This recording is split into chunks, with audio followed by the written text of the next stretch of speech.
right? This data bus is nothing but 8 parallel wires. So on this bus, data will travel, right? And so data travel will be in form of 0 and 1, right? So 0 stands for 0 volt, 1 stands for 5 volt, right? Right. So over this, data will travel. Now the size of this data bus decide how many bit this processor can handle at a time, can transfer at a time, can process at a time. So this is 8-bit processor. 8-bit processor, right? Now with this internal data bus, you can see some registers are connected. Here we have accumulator. It is of 8-bit. Temporary register is of again of 8-bit. Both are actually connected to ALU, right? So ALU has 2 operands. One is temporary register, another one is accumulator. Now, arithmetic and logical operation results are actually stored back in accumulator in most of the cases. Sometimes it is stored in HL register also, but in most of the cases, arithmetic and logical operation results are stored back in the accumulator, right? And based on the arithmetic logical operation, flags are affected. This also we discussed. 0 flag, sign flag, auxiliary carry flag, right? And parity flag, as well as carry flag are there. 5 flags are there. So this flag register is also connected to this ALU as well as internal data bus. So you can see this flag register is connected bidirectionally with this this ALU unit, right? So if we are using some instructions, say ADC, add with carry, that time carry, whatever, if carry flag is generated, so carry flag will be 1 and this 1 will be added with this temporary and these 2 operands will be added. Similarly, SBB, sub with borrow, right? That time this will be there. Again, whatever will be result of arithmetic and logical operation, it will affect all the flags. Right. In case of logical operation, right, carry flag is not affected, but in other cases, all flags are affected. Right. Other arithmetic operation, all flags are affected. Now you can see instruction register is connected over here. So instruction from memory will come into this and it will be decoded accordingly. Machine cycles will be encoded and processor will execute the instruction. Right. With this internal data bus, see B register is connected, C register is connected, all are 8-bit, right? We discussed BC can be used as pair, right? And as a individual register also, right? B separately can be used as 8-bit, C separately can be used as 8-bit, and BC can be used as 16-bit also. To 16-bit register, while in many cases, right, that we will discuss later on. Again, stack pointer is of 16-bit, but it is divided actually in SPH and SP low, right? 2 register, 8-bit registers are combined to just have a 16-bit data or address, which is used to point the memory, right? Then program counter is here again 16-bit. This is also divided in PCH and PC low, right? PC low. Each 2 8-bit registers are combined to have a 16-bit counter. Now, of course, function of the BC, DE, HLR, right? General purpose, right? These can be used by the user or programmer for storing data, while these are a special one, right? Stack pointer and program counter is the special one, right? Of course, this stack pointer also can be used to point the memory location, right? Program counter, working role of program counter, you people know. Ankita Kumari, you just study something related to this program counter. This is A6. In case of 8085, it is of 16-bit length, and it holds the address of the instruction which has to be executed by the processor. So if it is 16-bit, right, it will start from 0002 F, F, FF, right? So 16-bit program counter can have address between 000H to FFFFH, right? So actually program counter holds the address of the instruction which has to be executed by the processor, right? As well as this BC, DE, HL, SP, and even program counter can be used to point the memory location. So memory location will also start from this 00H2 and it will end to FFFFH, right? So, right, in this area, right, your system program or monitor program will be there, your RAM will be also there, right, where you will write the program and all. Now, when this 16-bit address is outed, you can see upper 8-bit address is going to come over here, lower 8-bit is going to come over here. So suppose, PCH, SPH, H, D, and B register content will come over here, right? B, D, H, PCH, and SPH content will come over here whenever processor is outing 16-bit address, right?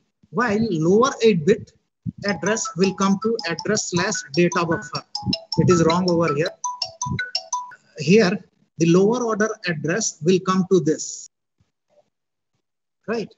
So in order to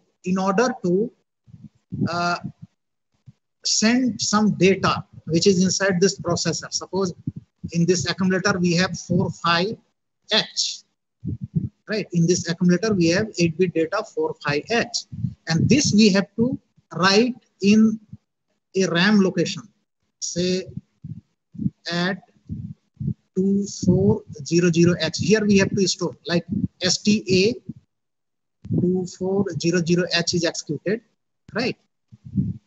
Then what will happen? First of all, this address will be outed by the processor, right? So 2400 will be outed by the processor. So this address will come to this memory location and it will point to this. Now then 45H will be outed from here and it will come at this point. 45H will be outed from here. Okay, I'll make this one in this mode so that you can track the mouse. Okay, so this 45H, now you can track my mouse. Hello?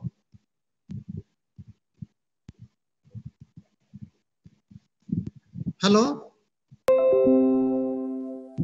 Yes, sir. Yes, sir. So initially, suppose for storing this 45H in this 2400H, which is in the memory. So what exactly processor is going to do? First of all, it will out the address. It will out the address 2400H. So 24 will come over here, 00 will come over here. So right now, this is address, this 00 is address, and this 24 is address. So it will come out and it will be decoded and it will point to this memory location, right? In the left, right? Then once this memory location is decoded, what will happen? This microprocessor is going to out this 45H on this bus, right? And it will be stored over here, 45H. Now, here it is 00H, here it is 45H. So what will happen? So in fact, this address data buffer has to be cleared before transferring this 45H over here. So in fact, whatever address 00 is outed earlier is actually stored externally over here in the external latch, so that this 24 and this address latch over here, LATCH latch, here we have 00. Now these two, this 24 and this latch output will be sent to this memory location for pointing 2400H. Now, since this content 00H, which was outed as address onto this address data buffer, is stored in the latch, so this data bus is now free. This data bus is now free for outing 45H. Now this 45H will go over here and it will be stored, right? Anyway, when we will discuss the memory interfacing, that time it will be more clear. Now I am erasing this. So, of course, so I hope this, okay. Then for outputting data serially, right, we have serial IO control over here. So if you want to output data in serially, then parallel data will be inputted to, suppose, in this memory location, right? 2500, we have some data over here, 8-bit data over here. This we have to transmit. It is parallelly stored, no? 8-bit is stored in the memory. So now this we have to transmit serially. Why serially? Because in that case, if we transmit data serially, we need only one wire, right? One wire. And in that case, of course, these days computers are very, very fast, right?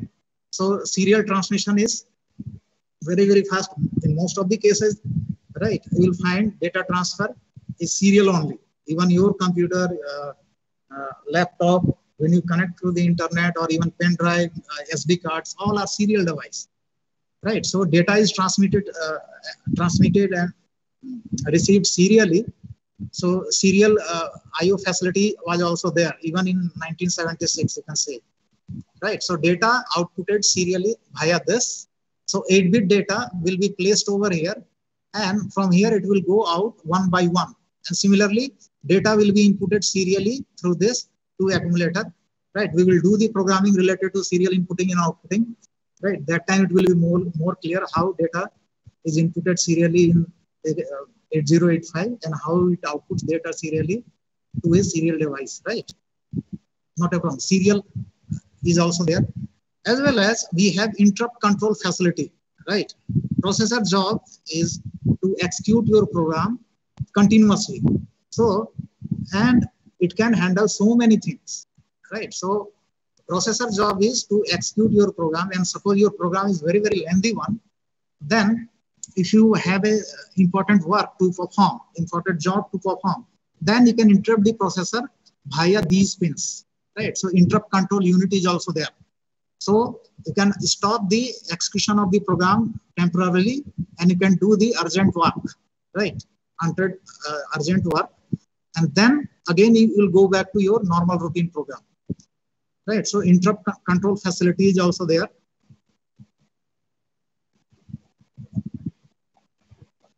Now next I will go to pin function.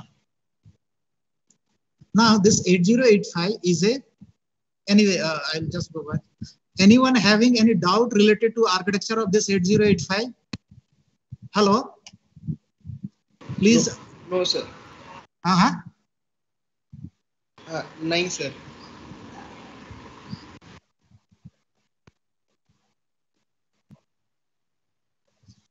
Right. Normally in the textbook, you will find this temporary register is connected unidirectionally with this internal data bus. One thing you need to know, right? This temporary register is connected unidirectionally with internal data bus. This is wrong. In most of the textbook like Gaonkar and other textbook, you will find it is connected internally, unidirectionally with this internal data bus. In the diagram uploaded in net also, you'll find so many diagrams. You'll find this is connected like this in instruction register, right? But that is wrong. So this temporary register connected bidirectionally with the internal data bus. Why? You know, suppose we have to transfer the content of B register to A. First of all, it is transferred to B, then from B to A, right? And this is done to just reduce the size of control room, to reduce the number of micro instructions, right?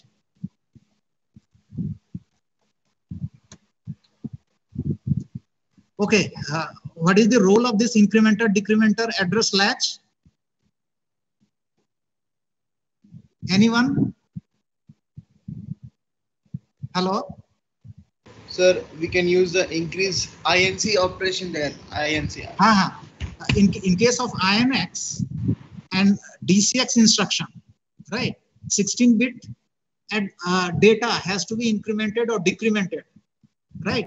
While pointing the memory locations, we will use memory pointers, no? HL, DE, and DC, SPH, this stack pointer, and program counter is also pointing. So whenever it has to be incremented using INX and DCX, or stack pointer or program counter are automatically incremented or decremented, right?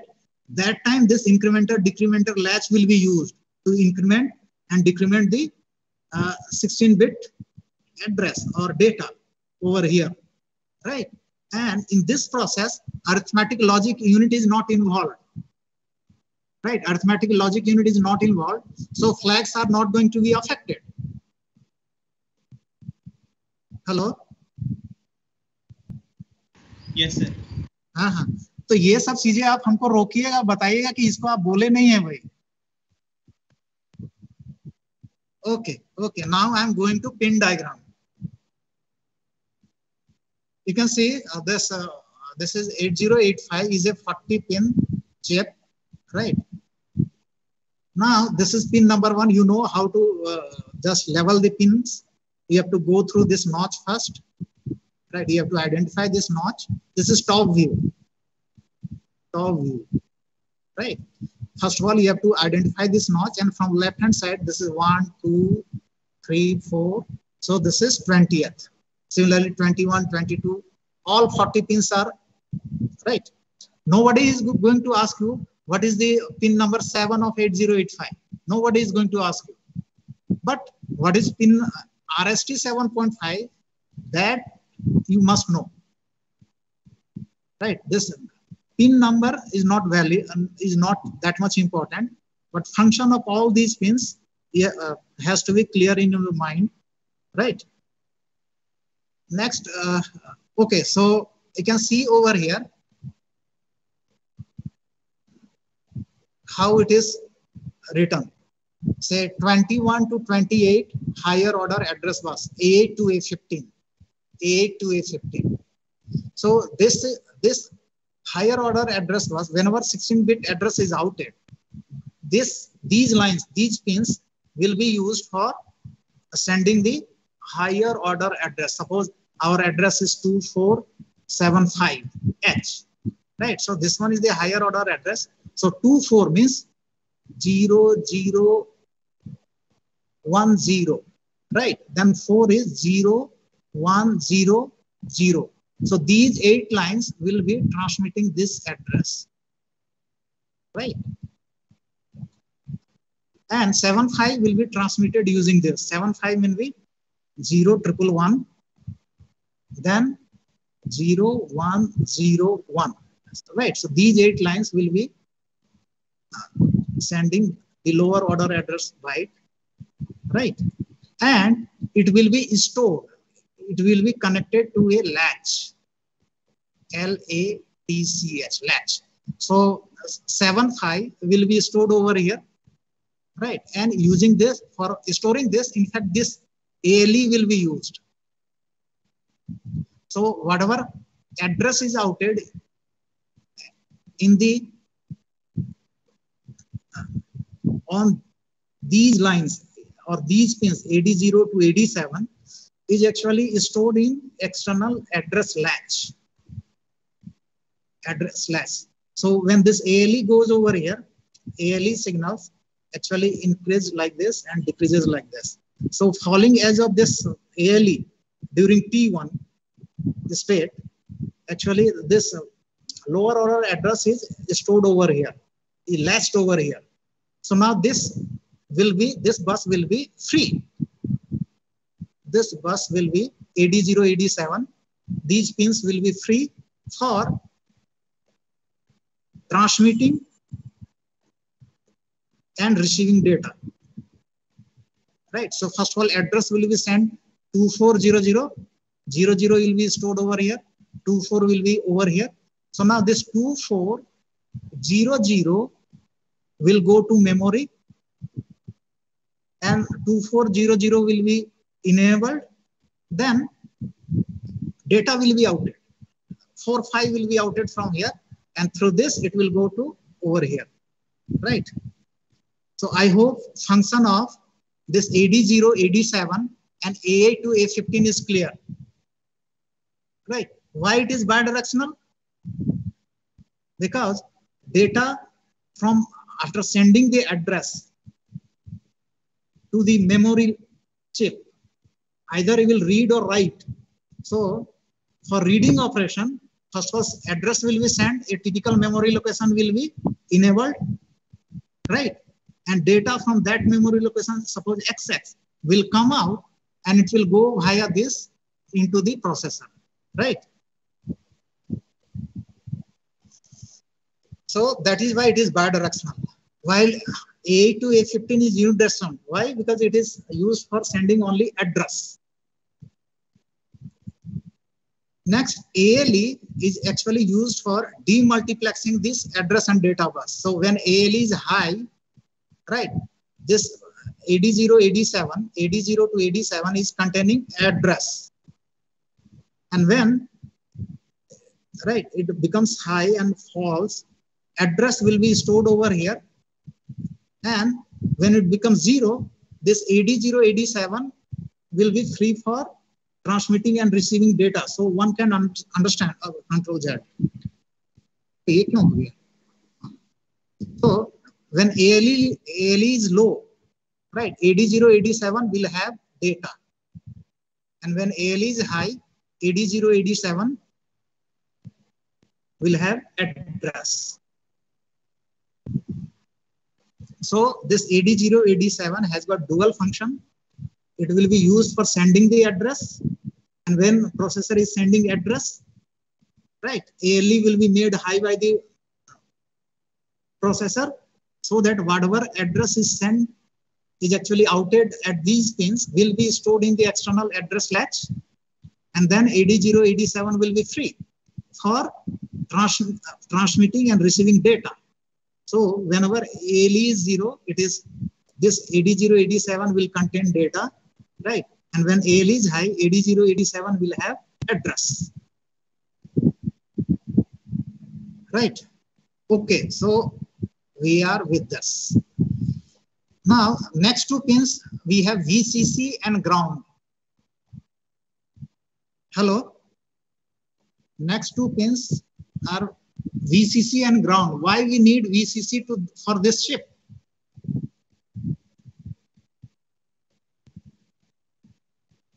What is the role of VCC? Anyone? Hello? Sir, active high or low? Active high or low के लिए? Active high or low. But why we want this active high and low? Have you heard this term VCC earlier? Yes, sir. You can see here power supply plus 5 volt and ground is there. Have you heard this term VCC? For what purpose it is used?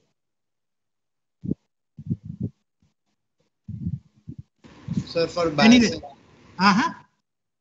For biasing a transistor, we use VCC. Okay. For biasing the transistor, we use VCC, no? Yes. So where is the transistor over here inside this 8085? Where is the transistor?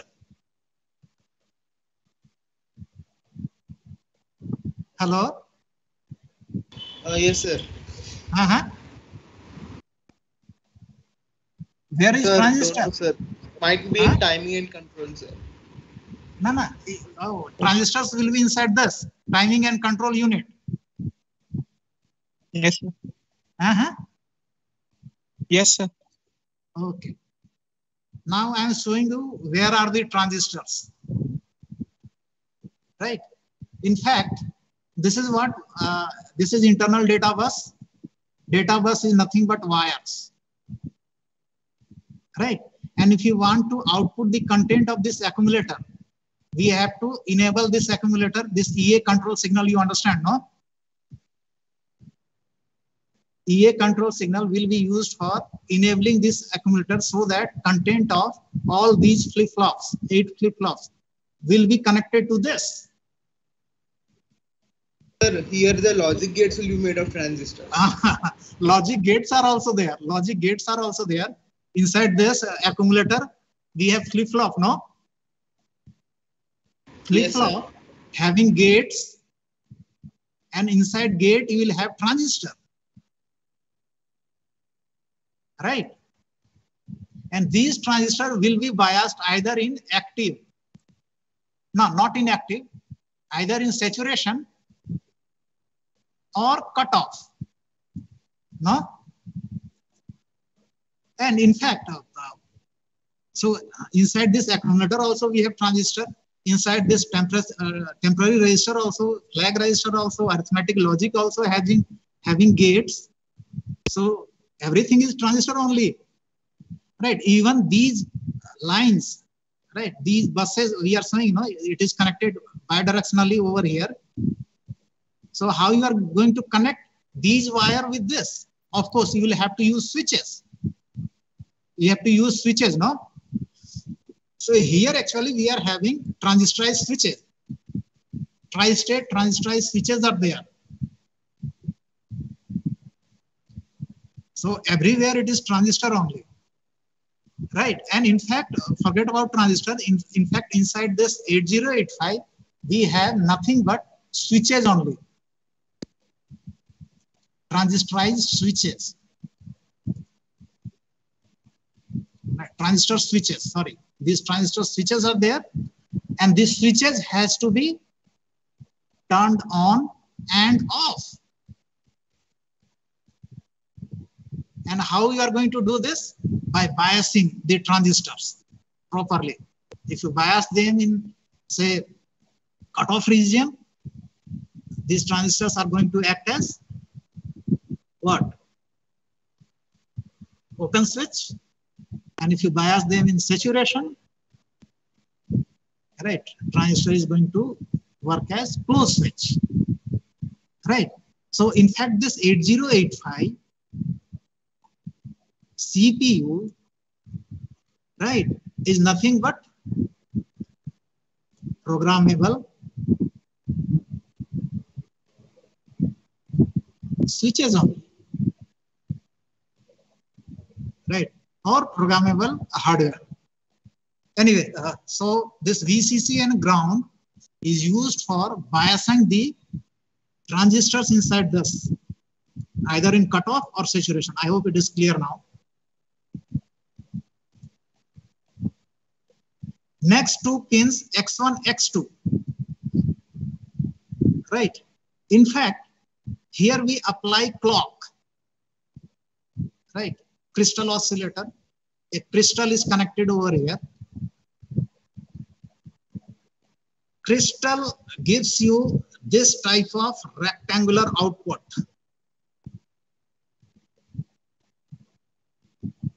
Right, this type of rectangular, right.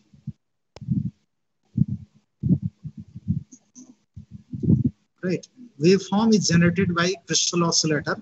So this will be 5 volt, this will be 0 volt, right? So this can be your T1, this can be your T2, like this. Clock will be generated like this.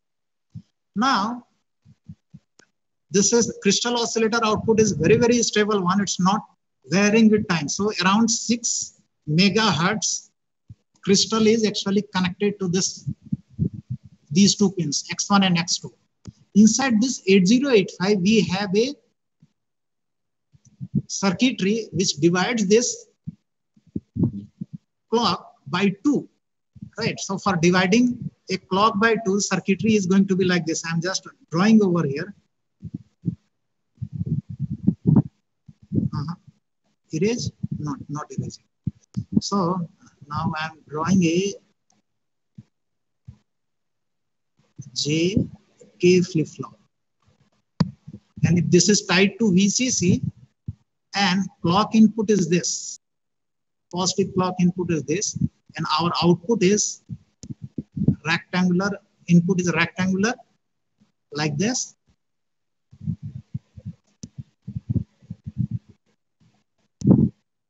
Right. So whenever this positive edge clock pulse hits this JK flip-flop, what will happen? This Q will be 5 volt. Right. And next time when this clock pulse hits then it will be 0 volt. So during T1, it will be 5 volt. And during T2, it will be 0 volt. Right. And again for T1 period, it will be this. So this way frequency is divided by 2 and it becomes what?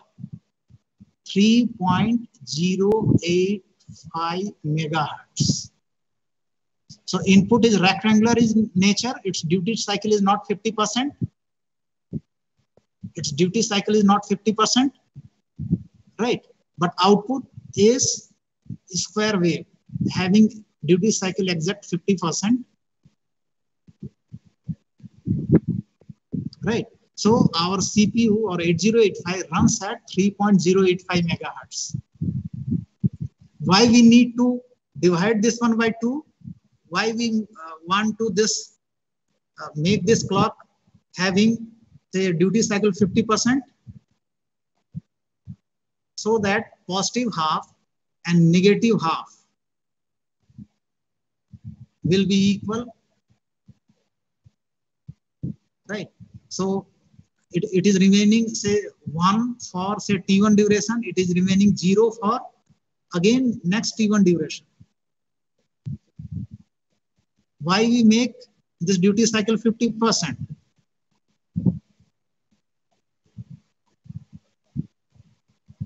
Right. Anyway, in fact, this clock will be used for synchronizing the data transfer or enabling the circuitries. Right. So suppose our clock is of say this type. Negative half is, this is of longer duration, this is of lesser duration. So this 5 volt, which is of lesser duration, and this 0 volt is for say more duration. Now this 5 volt can be used to enable something, and this 0 volt also can be used to enable something. Active low, active high circuits. Right. So this duration may not be sufficient to enable some circuitry, while this duration may be sufficient enough for enabling this 0. Right. So we are dividing this clock by 2 so that we get exact duty cycle 50%. So whatever active high circuits are there can be very well enabled and can function during this period. Right. And active low circuits may function very well during this period. So this time period has to be enough for working of the switches which is inside this processor. Right. If you bias a transistor in say cutoff region, right, and suddenly we change the if you apply say 5 volt over here, so this will go to saturation. How much time it takes to go to saturation? That is very, very important. Switching speed. Now, based on this switching speed, your clock is decided. Right? If you apply a very high clock, then what will happen? Switching speed of gates are very, very low, so they won't be able to perform the operation. Now, if you go for a lower clock pulse of having lower duration, then of course our system will become a little bit slower, but our circuitry will be operating properly. Hello? Hello? Yes, sir. Yes, sir. So you know what is the role of clock inside 8085? Yes, sir. Okay, role we will discuss later on, but on which parameter the speed of a processor depends. Now it is clear. right? In your cell phone, right, processor are of around 1 gigahertz, no? Right? In laptop around how much? 1.5, 1.6 gigahertz processors are there. But in your desktop, in desktop computers, it is very high. This is around double, 2.5 gigahertz, no? Am I correct? Hello? Yes, sir. In desktop, you will find it is very high. So why in laptop we don't have this 2.4 gigahertz processor? Okay, that the switching speed also has got so many limitations. No, if you increase the switching speed, power consumption increases. Power consumption increases, so heating will be more. Right? In VLSI design, you will study all these things, right? Not a problem.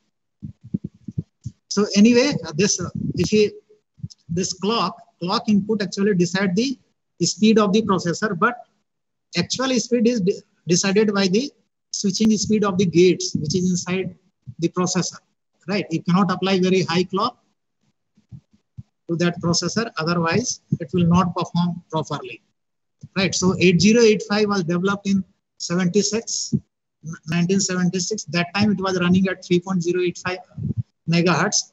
Then 16-bit processor also came, right? And clock also was increased to 6 to 12 megahertz, right? Anyway, these days CPU, right, runs at gigahertz, not at megahertz. Next, of course, function of these pins is clear to you. This will be used for serial inputting data into the processor. From serial device, data will be inputted one by one, and processor will collect them serially, right, one by one, and will store them. And once 8 bits are inputted, then processor can store this one in memory, right? Similarly, 8-bit data from memory will be inputted to the processor, and it will be outed via this one by one, either MS bit fast or LS bit fast, right? So in fact, serial inputting, outputting, programming also we will discuss, not a problem. Now, if processor is doing something, right, processor is executing our program, then we can interrupt our processor via these pins, right? So 5 interrupt hardware pins are there. Hardware interrupt pins are there. Track, RST 7.5, 6.5, 5.5, INTR. So these will be used for interrupting the processor, right? So processor will stop the execution of the instruction, and it will send INTA bar, right? Interrupt acknowledge to the interrupting device. Then processor will do the job for interrupting device first.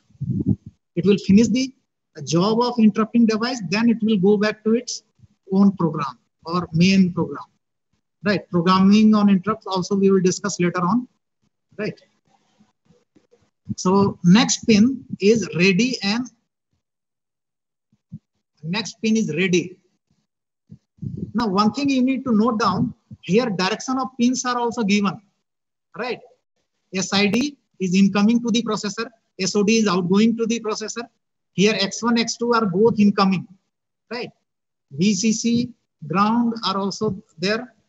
Trap is the incoming. This is also incoming. All are incoming. You can see. And here INTA is outgoing pin. So you can see direction of the pin also. It is very important, because in laboratory, whenever Viva voice will be there, you will be asked, right? You will be asked to just level the pins first, then show the direction, then you have to explain the function, right? So 40 pins are there. So function of all pins has to be clear to you, right? Definitely questions will be there from this pin functions, right? Even in quizzes, mid-semester, end semester, even in Viva voice of this laboratory, right? So this ready pin is incoming, right? So in fact, ready pin are actually sent externally to the processor, and this ready pin is active high, active high. Means if ready pin is 5 volt, if this external device, why mouse is not showing over here? If this external device sends high volt, okay, I'll just escape because it is not working properly.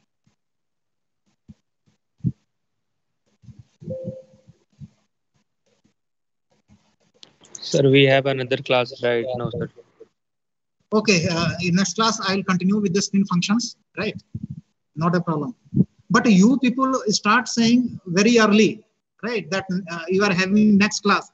But in next class you will join 5 to 15 minutes late. Right, here in our microprocessor also, nobody joined at 9 o'clock. But you want to leave early. Anyway, it's up to you. Thank you for reminding me. Right, I'm just closing this now.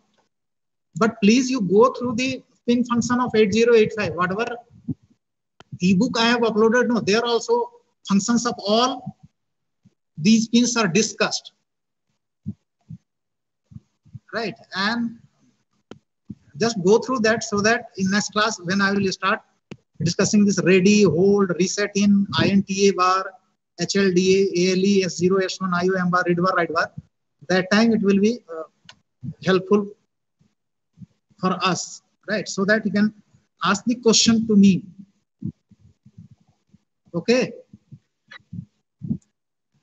So I am closing this meeting now. Sir, you said to